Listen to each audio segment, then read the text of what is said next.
93% of business owners overpay on their taxes.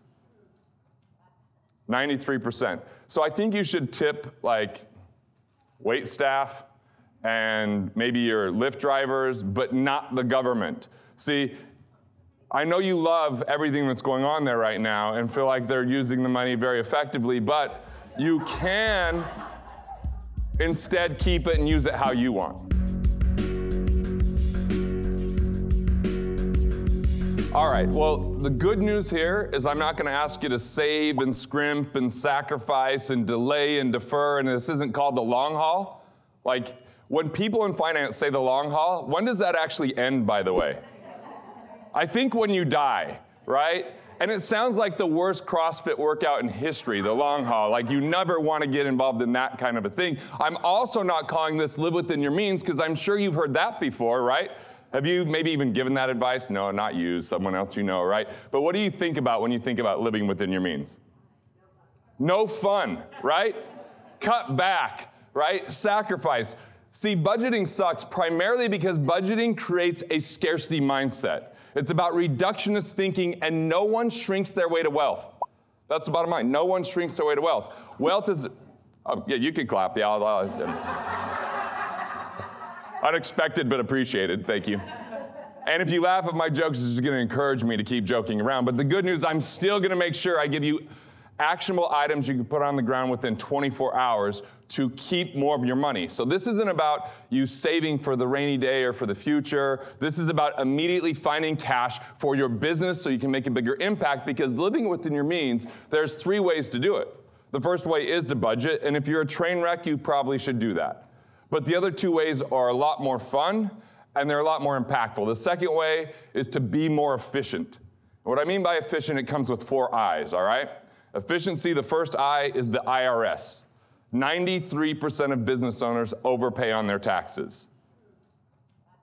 93%. So I think you should tip like wait staff and maybe your Lyft drivers, but not the government. See, I know you love everything that's going on there right now and feel like they're using the money very effectively, but you can instead keep it and use it how you want, all right? So I'm gonna give you a framework of the 2 tax traps to avoid and the 3 things to do to be more successful, and I'm gonna have you actually write down some of the tax savings today so that you can immediately start doing it, because if you haven't done some of this, you could do it before the end of the year and keep a lot more money. I'll give you the strategy. There was one strategy that saved Pete $67,000. I actually was with him on Friday night. I had my own 3-day workshop going on, and even though I just finished presenting, I drove up and hung out with him because he's in Park City, Utah, and he said, you know what, I love these people, just go ahead and share my story. Usually it's highly confidential. We can't share these kind of things. I was like,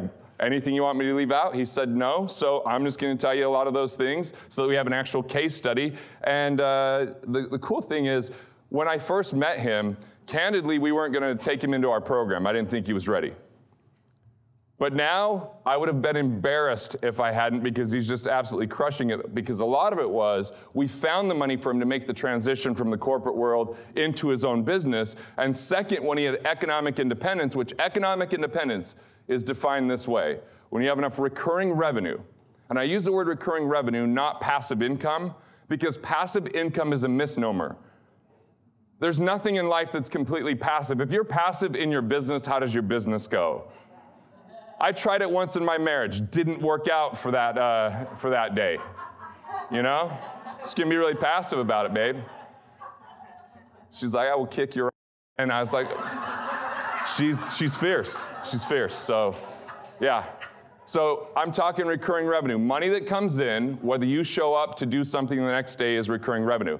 That means you still have to monitor it, to maintain it, and it does require stewardship or management. So manage, maintain, and monitor so it continues to come in, but it doesn't mean that it takes day by day or even week by week. Sometimes it's maybe month by month. When that recurring revenue is great enough from 2 factors. Number 1, your investments, and number 2, your entrepreneurial income. And what I mean by entrepreneurial income is when you're not operating as a technician, but instead when you have a team that can do things and the money still comes in.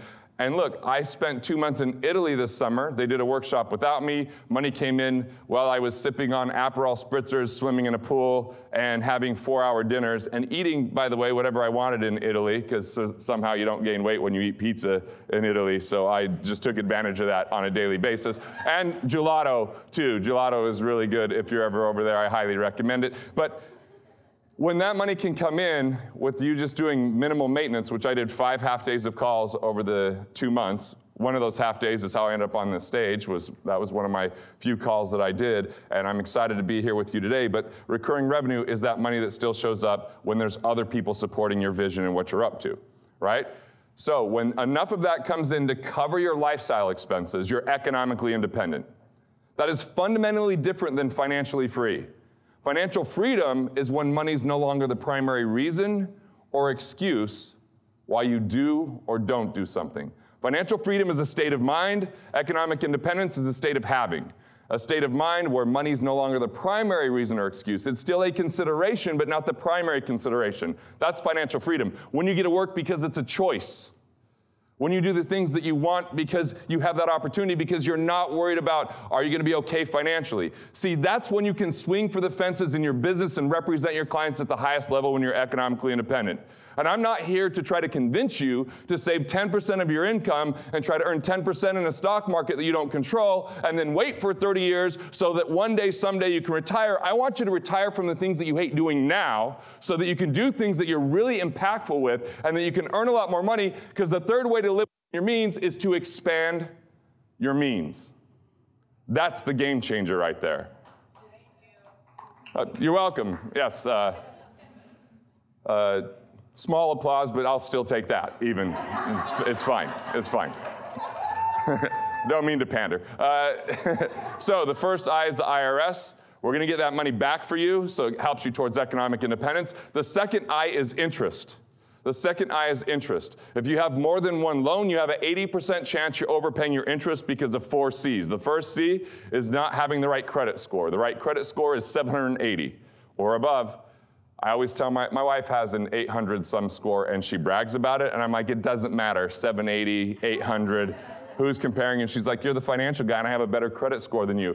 Because women are more responsible people than men, right? So I get it, I understand. Plus, when they see me, they have a discount because of my hair. I actually shaved a few of my credit points when they saw it, you know? But that's all right, because my wife likes it. So the thing is, the first C is credit. The second C is collateral.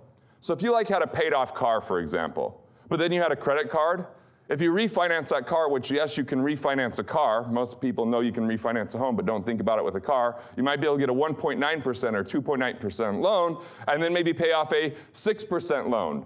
By the way, if you could buy something for $3 and sell it for $6, what percentage markup is that? 100%, right?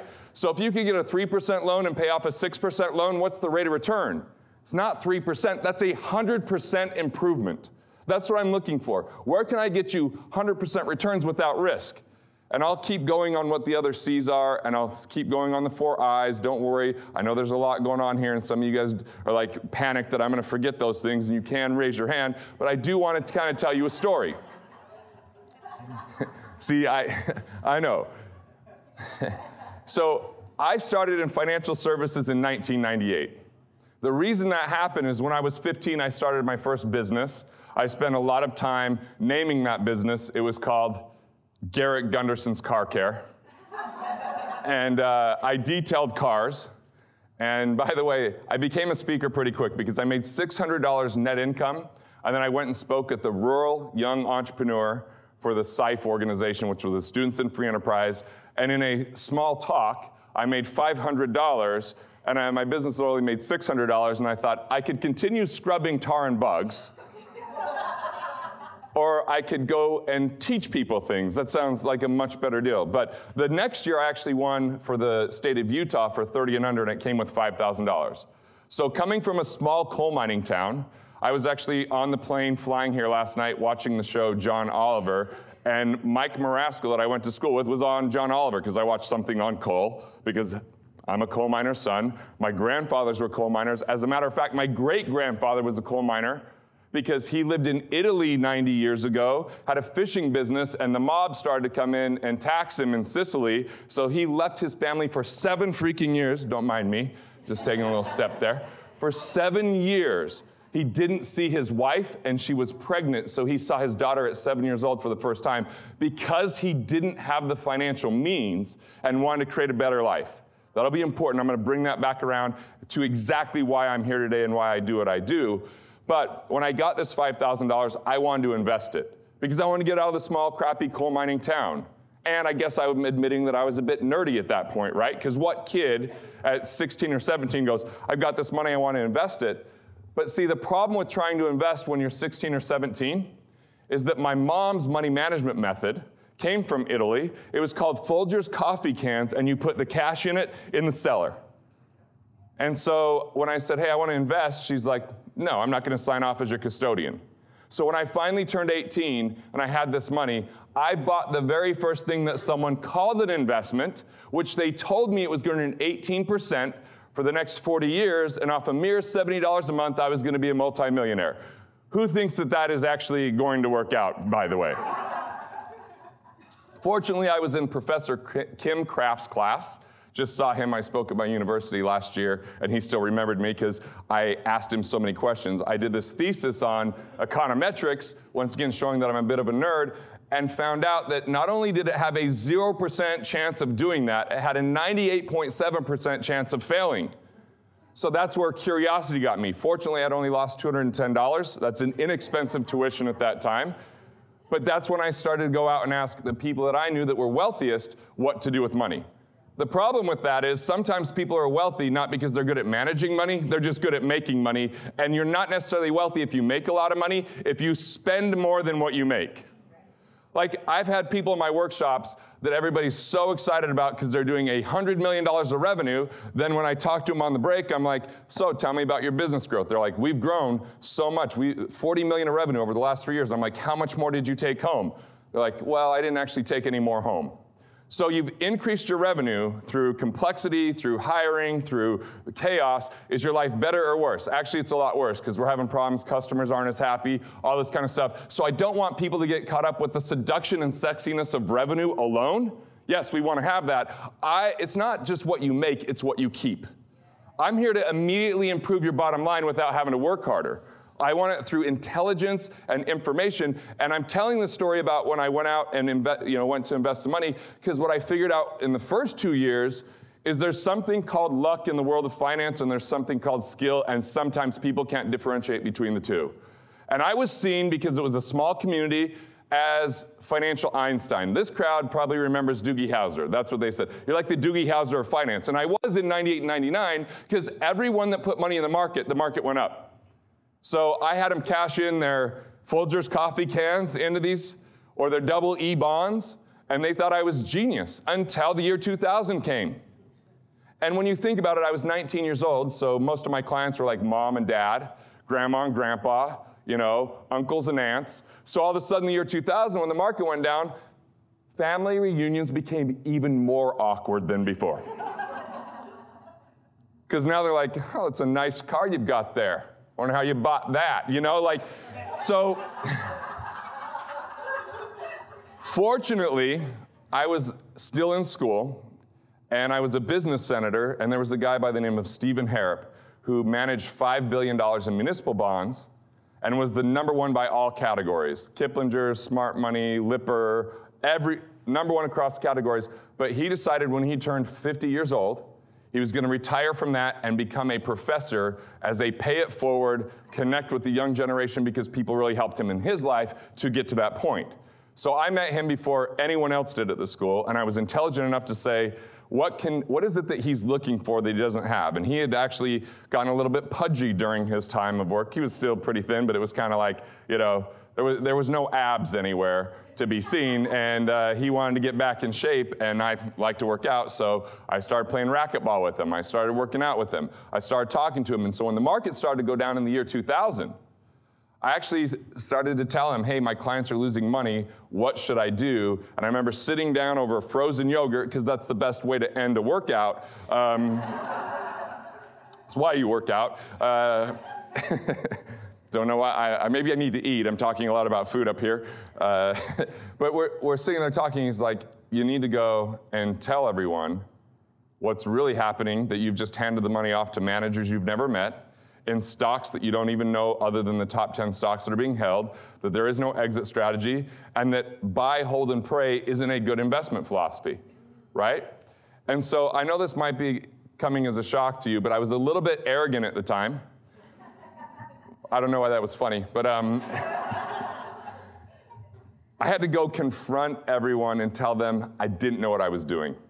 And it was a transformative moment of my life, because all but one got completely out of the market by May of 2000. If you remember that time, we had a downturn in 2001 and 2002, so there were 3 negative years, and they only had to participate in 2.5 of those 3 negative years, all but one, which was my buddy who's a dentist now, but he was my roommate. I had a rental that I rented out to him, and I used to get the Wall Street Journal as an 18-year-old, admitting once again that I'm a nerd.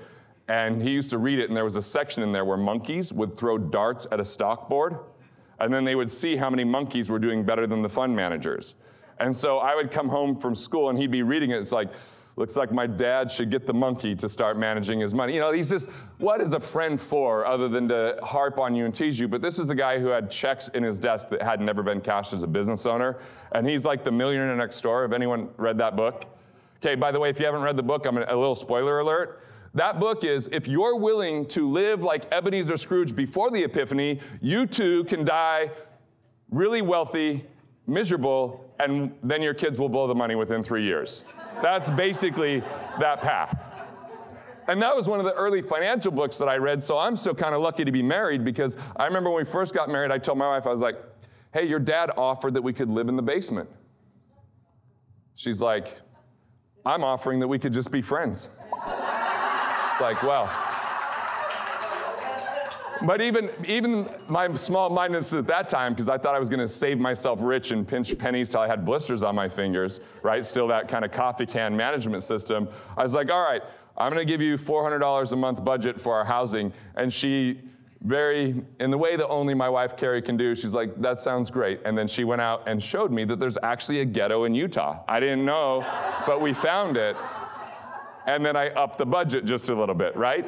So all this to be said, a long story, the point is, at the point where they started losing money, and I said, get your money out and let me either figure out something else or go find someone else, all of them but one stayed with me. I asked a different question in finance at that moment. And my question, I whispered it because I don't think you're allowed to say it out loud, is I said, what's guaranteed? What's guaranteed in the world of finance? And that's what drove me to these 4 I's that we're about to cover. And I went on a 2-year, 2-month, every single month, flying somewhere, interviewing the best financial minds that I could, going to the best financial events I could, because I was on a full scholarship in college. And at that point, college wasn't teaching me anything practical about personal finance anymore. Actually, corporate finance taught me the most. Right? Actually, my time with Steve Harrop, who actually became a client before I graduated and is still a client to this day, which is still kind of cool when you have a mentor that, and then we named a classroom after him, and like he's now kind of finished with the teaching thing, but like it's just really cool to have those kind of influences early on, especially considering my influences at the time that I was graduating college. When I went to graduate, I had the 6 worst months of my life, and here's why. My grandfather is my hero. Like, this is the guy I'm most close to in the world. And even though he's a coal miner, he was the only person I knew that was an entrepreneur or entrepreneurial, okay? So he lived in this town called East Carbon, Utah. By a show of hands, look out there, see how many people have heard of this tiny town. We've got one. East Carbon, I think 1,000 people live there right now. It's that small. And he was a TV repairman, and he sold Zenith TVs. Do you remember Zenith TVs? Like furniture. Like, you gotta be tough, right? If you're even gonna move those suckers. And I remember he would like get homemade tortillas from clients, and he was getting awards in the community because he was a business owner on the side. Plus, very Italian of him, he played the accordion. And they went out and they played at all these weddings and everything. So I was fascinated by the relationships and the gratitude. And my dad, who's a coal miner, I never got to see that side of him because I've never stepped foot in a coal mine. And he's not getting community awards, and he didn't love what he was doing.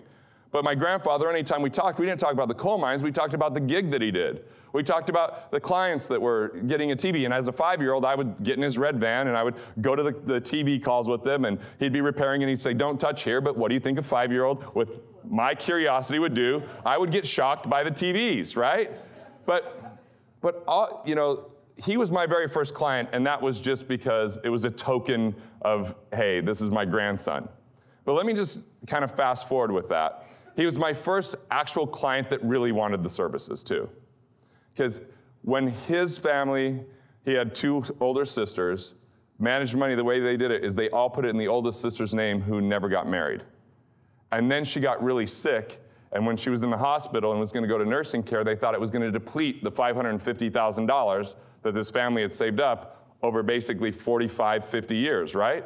And I actually, through research and reading books, figured out how to protect that money. 2/3 of it, at least, was 100% protected through paper trail, and 1/3, I still made a good case if she went there, because normally there's a 3-year look back. But at the same time, you know what my grandfather said to me when I was done with it? When are you going to get a real job?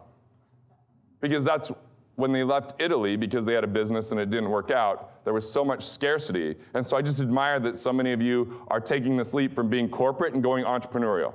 And I've seen it work so many times, and I've seen how scary it is, because I had a hard time going against my hero and my grandfather.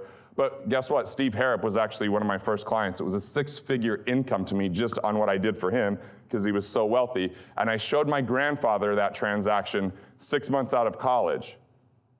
And it was more than he had ever made in a single year. And I didn't show it to brag, I showed it to let him know it'll be okay. And there wasn't a day for the rest of his life that he didn't grab my arm, that he didn't hug me, that he didn't get tears in his eyes, because I made that leap, because he knew it would change our family's financial future and our destiny forever. And the reason he didn't encourage me before is he didn't want to go back to what happened in Italy, where there wasn't enough to feed the family and not see the kids for 7 years, right? So, now that we have the framework of why I asked the question, the guarantees, that's where we went into the IRS. That's guaranteed. If you save money from the IRS, we're talking black and white strategies, nothing offshore, nothing that gets in trouble. We've been doing this forever. Nobody's ever gone through an audit and owed more cash. Okay, one time I forgot to tell someone to pay state tax, so they owed like $2,000 more. I covered it because I was the jackass that forgot. But there's nothing out that I'm going to share with you that's in the gray area.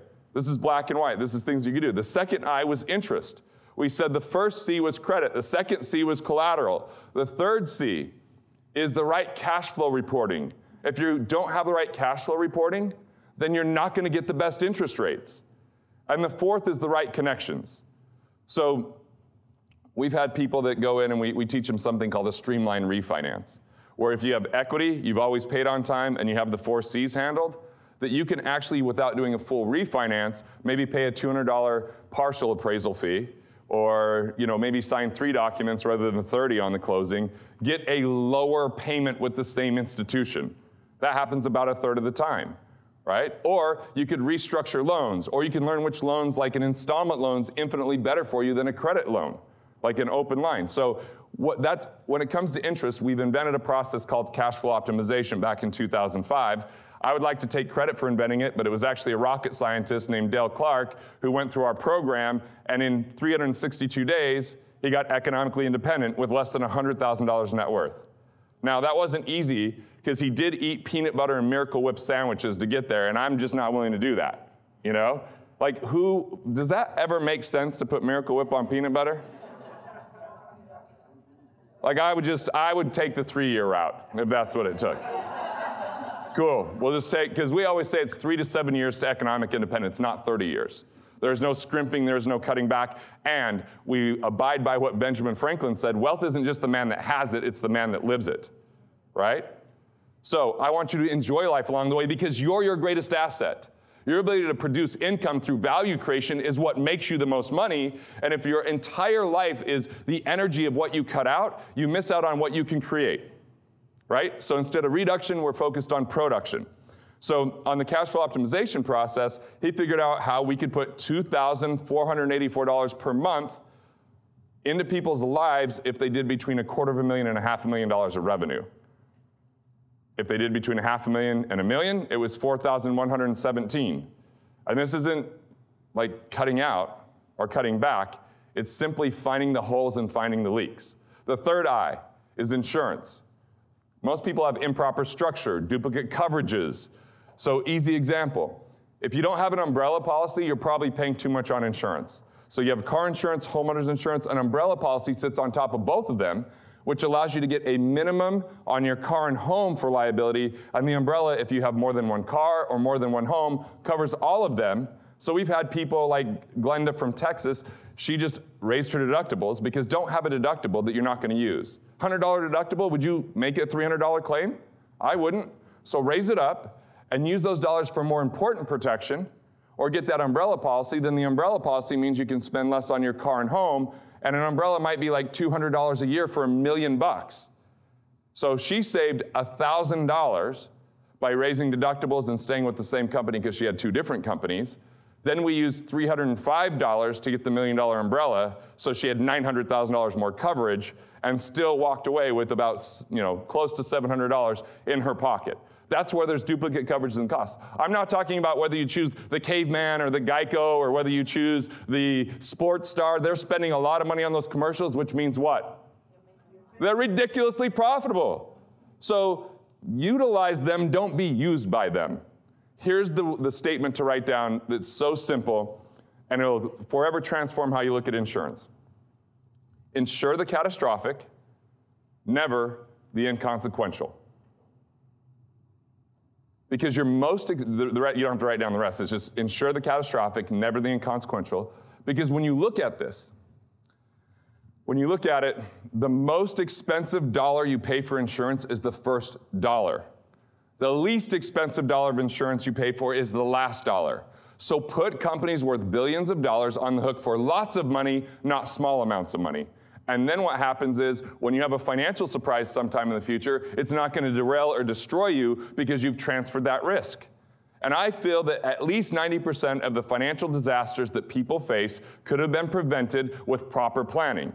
There are some that I don't care how much you plan, it's going to happen, but if we can stack the odds in your favor that 90% of the time it doesn't harm you, that's what matters, right? So use insurance for what it's intended for. So we have IRS, we have interest, we have insurance, and the last I is investments. There's a couple factors with investments. One factor is there's a lot of unnecessary fees, hidden commissions, and it creates massive drag on people's finances. And the thing is, because it sounds like a small percentage, we discount it. So let's have an example. If you had $100,000 and you could actually earn 10% for 30 years, because isn't that what we hear, that the stock market's averaged 10% since 2000 BC? Or some, yeah, at least, those days were always gone. It actually never existed, because averages are a lie. Like, if I had two shower heads this morning, and I turn one freezing cold and the other one scalding hot, and I step in, on average, it's a lukewarm temperature, but in reality, I'm miserable as hell, right?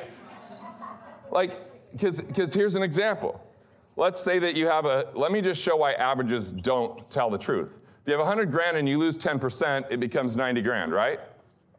Now, what if you turn on CNBC, which when Angelique said I was on CNBC, that was a one-time thing because I got kicked off, and I don't think they're gonna have me back, because when you say not to invest in the stock market, they just cut to commercial, and the commercial is about the stock market, and the feed is dead. There was no one, it was just quiet, and I was like, hello? And then it was over, so. They could have watched anything from me, and I just am who I am. You're gonna get it every time. So now they say, oh, it's rallied, things are amazing, now you earn 10%. What are you at? 99,000. Now that's assuming they were nice and they didn't take any fees, but guess what? They take their fees whether it's up or down.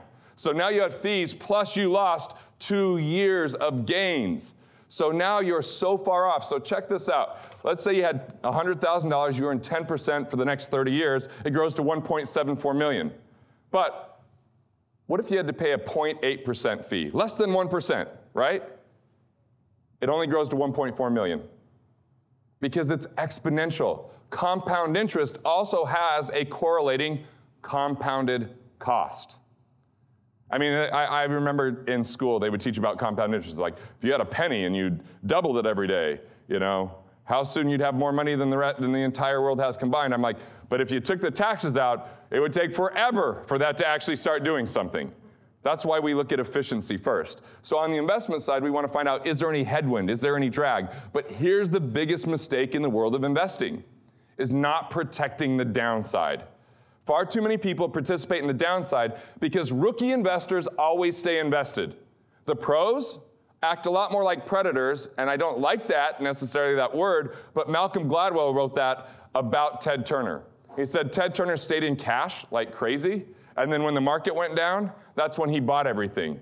When McDonald's grew so big, they bought tons of real estate during market downturns. Burger King decided to scrimp and get into recessionary mindsets, which led to less production. But I'll tell you what, when times are tough, that's when the most millionaires get born, because people want leadership. Because the bigger the problem, the bigger the payoff for people that are willing to embrace it, because everything relates to value creation. And dollars follow value, so when do people need value? When times are perfect and nothing seems to be a problem, or when times seem to be collapsing around them? So I want you to be in such a financial situation that you can capitalize on opportunities and not be stuck in investments that are mediocre just in the name of some retirement. And if you are in investments, at least having something called a trailing stop loss. At what point when the market goes down does your mindset follow it? You're your greatest asset. And if all of a sudden you can't produce as much because of a financial asset, you're going to make less money. So create a trailing stop loss. It doesn't cost anything. Your advisors just might not tell you about it because they don't get paid when you're in cash. Hence why most business owners are grossly underfunded with their liquidity. They don't have enough savings. And savings is part of your protection. Savings is part of your peace of mind, right? Have you ever, I know, maybe I'm the only one that did this, but in 2008, I overextended myself a little bit, had a whole bunch of real estate, decided I want to take my book to the New York Times, had a kid, there's a lot going on, and the economy's kind of changing, and all of a sudden, for the first year, I had a down, and I didn't have the cash flow that I was used to, so I took on bad profits. Bad profits are pain in the ass customers. People that I knew I didn't want to work with, but I took on anyway because I wasn't in a good financial position, so now I make sure to have at least 2 years liquidity at all times. Now that may seem like a lot as far as getting there, but realize that I've got a 40% advantage over most people because I pay so much less in tax, so much less in interest, so much less in fees, and all the things that I'm about to teach you. So now that we have the framework of the 4 I's, that's the efficiency game. IRS, interest, investments, and insurance.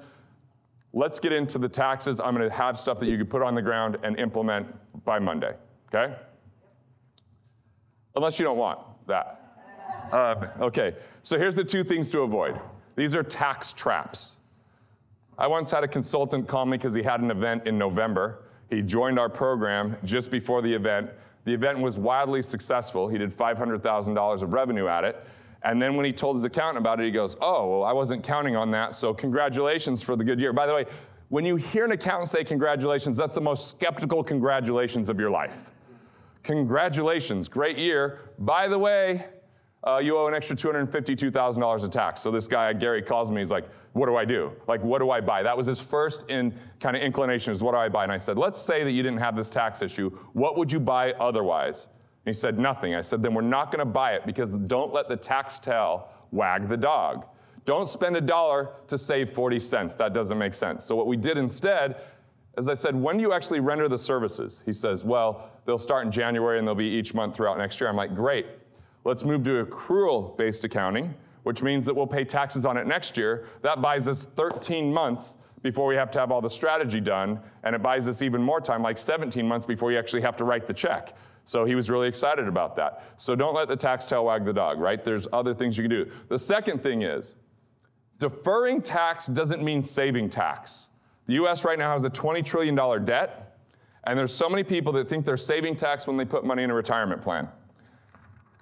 And I'll tell you how to get money out of your retirement plan without taxes to support your business and everything you're up to, if you want that too. So let's just say you put $10,000 in a retirement plan. This could be a simple, a SEP, a 401k, a 403b, a 457, an RSP, whatever letters and numbers are out there. It's all pretty much the same thing, right? You put $10,000 in and you get the statement and it looks like you have $10,000. But guess what? You don't. Because if you want to take it out before 59 and a half, you actually only have $5,000 because you owe $4,000 in tax, Plus, you owe a $1,000 penalty. Hell, I went to Catholic school. You know what penalty meant in Catholic school? Yeah. I don't like that word. Scary word, but it isn't that bad of a penalty. Imagine if I was willing to give you a loan right now, and I only charge you 10% the first year and never charged you interest on it again. Who thinks that might be a decent business loan, right? So they just are trying to prevent you from using your own capital. But so really all you have got in here is $5,000. Well, in 1913, they came out with this little thing called the U.S. Revenue Act. It was going to be a really temporary thing.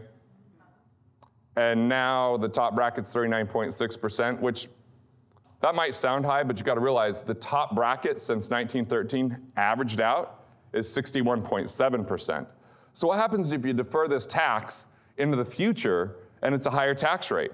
If you want to be in a lower tax rate in the future, ask yourself how that's going to be. A, who's here because they want less money in the future? Show of hands, right? B, if your kids still live at home when you're in your 70s, you either got a really late start or you can't write them off anymore, right? So, or if you sell your business, you lose that tax haven. So to be in a lower tax bracket, inflation alone doesn't really allow that to happen, because think about it.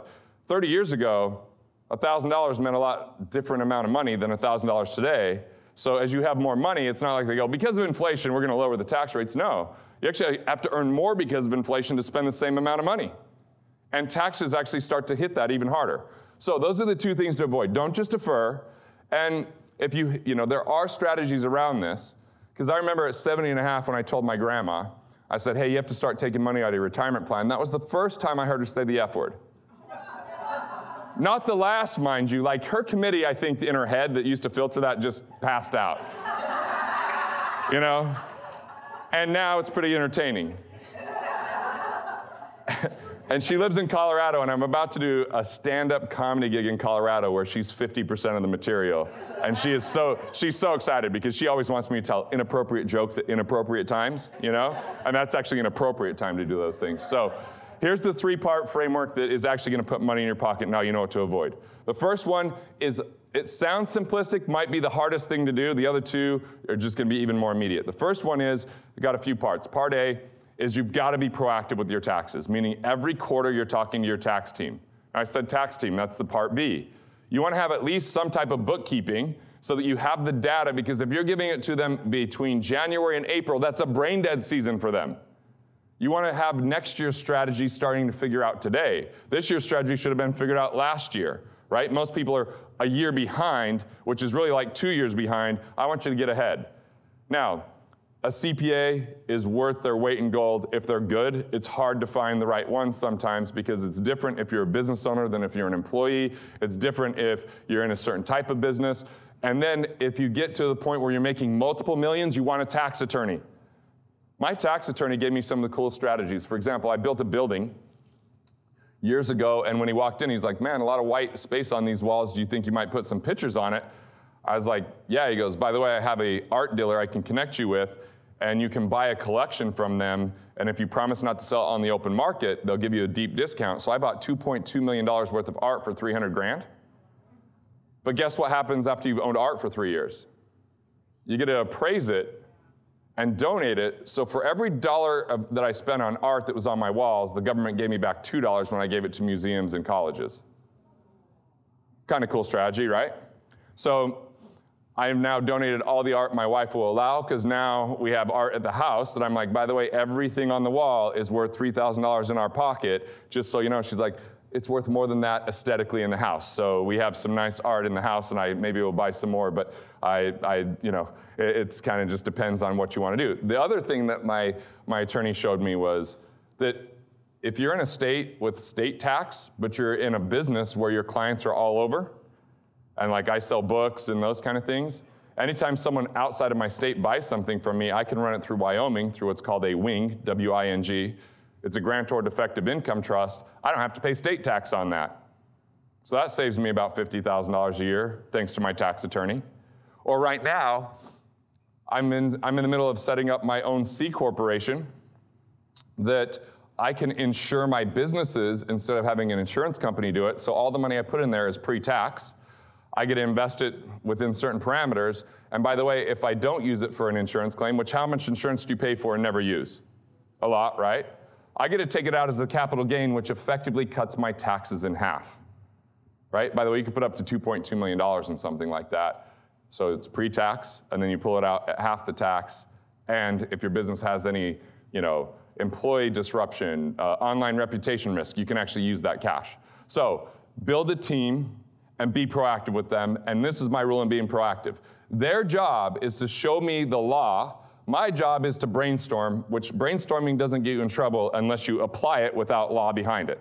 So I was like, cool, I'm going to Italy for 2 months. I want to write this Italy trip off. I think better in Italy. My wife and I are going to do our annual meeting there. And guess what? You can write off your annual meeting. So we got to write off part of the trip for that. I said, I'm going to do a mastermind. I'm going to invite my clients out for one day and do a mastermind. So I could write that off a little bit. We had friends that are clients that stayed there. So I'm like, what can I do to write that off? So we just went through all the different ideas of how we could write off that trip. And I didn't get a yes on probably 3/4 of them. But the 1/4 I did get a yes on, they just show me the documentation behind it. We classify it. And all of a sudden I get more to write off. So your job is to brainstorm. Their job is to tell you why it's legal or not legal. And you only do the very legal, ethical things, right? Second part of the framework to be successful with tax. The second piece is you look at every expense in your life and you ask one simple question. Does this relate to my business? If the answer is yes, guess what? That expense becomes a deduction. This is where I crushed it for Pete. So I'm giving you Pete's strategies right here that got him. I think he's 100% of the way economically independent now, or very close. But the problem is he would have been, but his lifestyle, a luxury once enjoyed becomes a necessity. He was in Park City this week. He was in Aruba recently. So we had him 81% of the way there. I think we got to 100. Now he's back down to like 81% because life is good, right? And his business is doing well. And that's totally cool because I want people to enjoy life. But this was the first thing that we did. Any of you ever host clients, employees, vendors at your own home?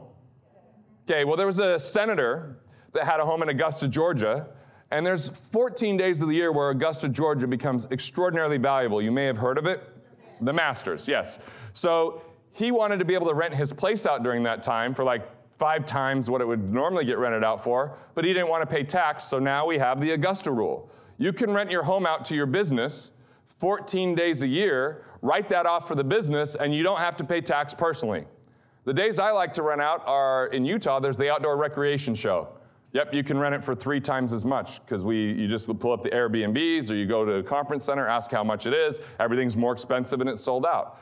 Or we had some clients in Cleveland during the Republican National Convention, so they charged 3 times more for the time they hosted a dinner. As a matter of fact, Aaron in the back of the room with the beard and the very strong lad that obviously does too much CrossFit, he came about working with us because he came to one of those dinners where I had hosted some clients and some of our team. But at the same day, we got this huge piece of furniture dropped off, and the movers were like, we can't get that up the stairs, thank you. So it was just in the middle of our house for the function. I said, dude, need some functional fitness. Will you come move this? I'll let you stay for dinner. He's like, I love your team. I love your clients. I'd love to work with you. So hell, you get all these extra bonus features while you're writing stuff off, right? So the Augusta rule is a big deal. That was about $75,000 of savings for Pete. Every year, because he's hosting stuff at the Broadmoor, then he'll just bring his inner circle over to his house, have a little dinner, and all of a sudden you get to write that off. The other thing is, if you have kids that are 18 and under, you can pay them $6,300. Now you have to have a reason to pay them, not that they mowed the lawn. That doesn't really do a whole lot. But there's a $2,500 modeling fee if they show up in your office or on your website. That's union standard. You know, I'm paying my kids $1,000 a month now because I'm writing a children's book, so the 9-year-old's helping me with that. He's my research. The 12-year-old started an e-commerce business because we have so many people in e-commerce that I'm like, I need to know everything about it and see what it's like and go through it. So I'm going through that with him to help him start his first business. So I'm paying them, and I get to write that off. No taxes at $6,300. Their tax rate above that, which is 10%, that's a pretty cool way to turn an expense and turn it into a deduction. So you just have to document. That's the key with this. Documentation. I'm not an overly analytical person. I document it on my American Express bill. My CFO prints stuff out, has folders. I mean, it's amazing. But I've been audited twice in my life, 0 issue, and I'm super aggressive on write-offs. Like, this is my uniform. Because when I'm not on stage, I've adopted the yoga lifestyle. I don't do yoga, but I wear yoga clothes. So I don't write those off, but then I write this off, right? You know, I could tell there's some other folks that do the same thing. You know, my wife doesn't do yoga, but she got tons of Lululemon all over the house, so it's cool. It's just comfortable. She sold me on sweats. Now I'm the dude wearing sweats, you know? So, useless facts for you guys in the middle of the content, but I actually write this off as uniform. So I have a TV studio. We have a multi-platinum artist that he's like, oh, I can't write off my clothes. I'm like, do you do your own videos? He's like, yeah. I'm like, cool, we're just gonna set up a production company. We're gonna buy the clothes to the production company. As a matter of fact, we're buying watches. We're buying anything that shows up in the video through that. And guess what? Now, an expense turns into a tax deduction. Home office, you can write off half your utilities. I just bought a nice espresso machine. I made sure it went into the corner by the office, and that's where I make my espressos. And now all of a sudden I get to write that off. Documentation and story, right? Now, the third thing, we can go through tons of that, but you've got the idea. You want to do an annual meeting in cool locations, that's an expense turned into a deduction as well. You just got to take notes. I just use Evernote. It takes me about 2 seconds at dinner. I go through the notes, and then I just send it off to my attorney. Now it's compliant. Now I can write that off. The third thing is reclassification of income. Reclassification of income. So reclassifying income means we had this guy, Mike, who joined our program back in 2008. He lived in some place in Illinois I'd never heard of. There's no airport there. And he said he loved the program, but he wasn't going to meet with our accountants. And I was like, why not?